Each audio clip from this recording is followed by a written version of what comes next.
C'est des personnes en fait qui se sont toujours sacrifiées pour leurs 6 enfants. Les rendre fiers, pour moi, c'était un de mes premiers objectifs.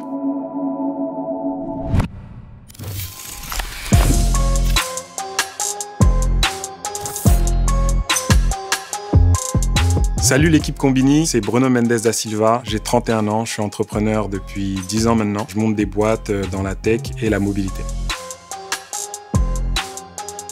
Donc aujourd'hui on est chez mes parents, au Bercail, dans les Yvelines, Limay, 7-8 pour ceux qui connaissent. J'ai commencé le basket à 6 ans. J'ai joué en département, région, en championnat de France. Et ensuite, je suis allé en centre de formation. Gros accomplissement à l'époque d'être l'un des seuls du quartier à partir en centre de formation. Je rêvais de devenir joueur professionnel de basket et partir aux États-Unis.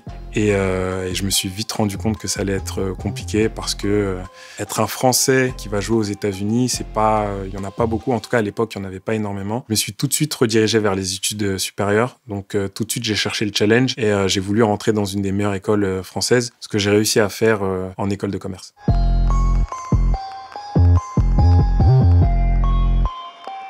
Pendant mes études, en fait, j'ai dû travailler pour les financer vu que je viens d'un milieu assez modeste. Je me suis toujours dit que, en fait, il fallait faire ce qu'il faut pour pouvoir réussir. Donc, travailler à côté, ça a toujours été, on va dire, normal pour moi. À la fin des études, en fait, on doit faire un échange universitaire. Moi, j'ai choisi de le faire en Chine. C'est là-bas que j'ai eu l'idée de ma première boîte qui faisait de la location de voitures électriques, tout simplement parce qu'en fait, en Chine, il y avait trop de pollution. On est parti aux États-Unis et c'est là-bas, en fait, que j'ai découvert l'entrepreneuriat avec un grand E. Et c'est là, en fait, que je me suis rendu compte qu'il y avait un vrai gap entre faire une boîte et faire une boîte qui réussissait vraiment, vraiment bien. C'est là que j'ai décidé de pivoter et de plus m'orienter vers des sujets plus tech que service. J'ai un de mes meilleurs amis qui s'appelle Axel Toupane qui joue au basket, qui lui avait signé en Lituanie. Salut Combini, c'est Axel Toupane, joueur professionnel de basket et investisseur chez X. Et aujourd'hui, on va parler du poteau Bruno, CEO de X Technology. Kaunas, donc en Lituanie, ils ont une très très bonne équipe. Donc je vais là-bas, on fait une super saison historique. Bruno, il vient me voir quelques fois pendant l'année. La Lituanie, en matière de nouvelles technologies, c'est un peu l'Eldorado. Et en fin d'année, il fait une petite équipe de 4-5 personnes. Et là, tout le monde qui vient chez moi. Et on est un peu en mode start-up, quoi. On prend nos bureaux et c'est là un petit peu où tout commence, quoi. Et c'est devenu X Technologies, cette start-up qui offre des services logiciels pour la gestion de données. Donc on voit deux caméras qui ont capturé ce qui est autour du véhicule, la caméra avant et la caméra arrière. Et à gauche, on voit notamment les points lidar, un type de capteur qu'il peut y avoir au niveau des véhicules autonomes. Donc qui sont en fait des rayons laser qui sont projetés et qui permettent d'obtenir plus ou moins la distance des différents éléments. Et donc là, on peut voir plus ou moins l'environnement autour du véhicule autonome. Une des choses qui m'a fait le plus galérer, c'est le fait de pas forcément avoir un entrepreneur expérimenté à qui je pouvais poser des questions. Parce qu'en fait, quand tu lances ta boîte, tu as un capital de départ, faut le dépenser. Dans le marketing, dans les bureaux, dans des salariés. Quand on n'a pas quelqu'un pour nous expliquer justement la valeur que ça a, c'est un peu compliqué. Quand on s'est lancé en France, il y a plusieurs structures qui nous ont accompagnés, notamment BPI France, à travers 2 programmes. Le premier, c'était une subvention qui s'appelle le PIA, qui justement permet de débourser 30 000 € sans contrepartie.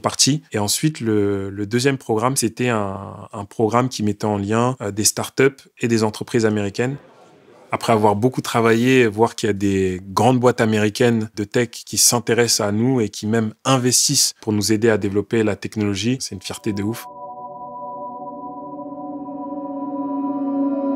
Moi, ça a toujours été un objectif de rendre fiers mes parents. C'est des personnes, en fait, qui se sont toujours sacrifiées pour leurs 6 enfants. Ils m'ont toujours soutenu, toujours poussé pour avoir des bons résultats à l'école. Quand j'ai monté ma première boîte, ils m'ont encore soutenu parce que mon père, c'est lui qui a fait les travaux dans ma première agence. C'était un moyen pour lui, en fait, de montrer qu'il était là derrière moi, sans forcément, par exemple, m'aider financièrement parce qu'ils n'avaient pas forcément les moyens de le faire.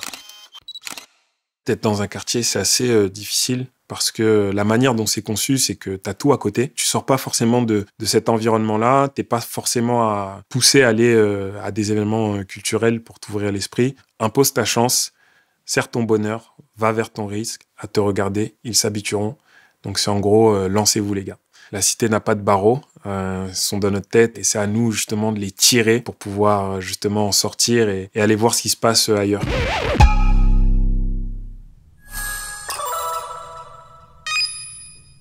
Combini.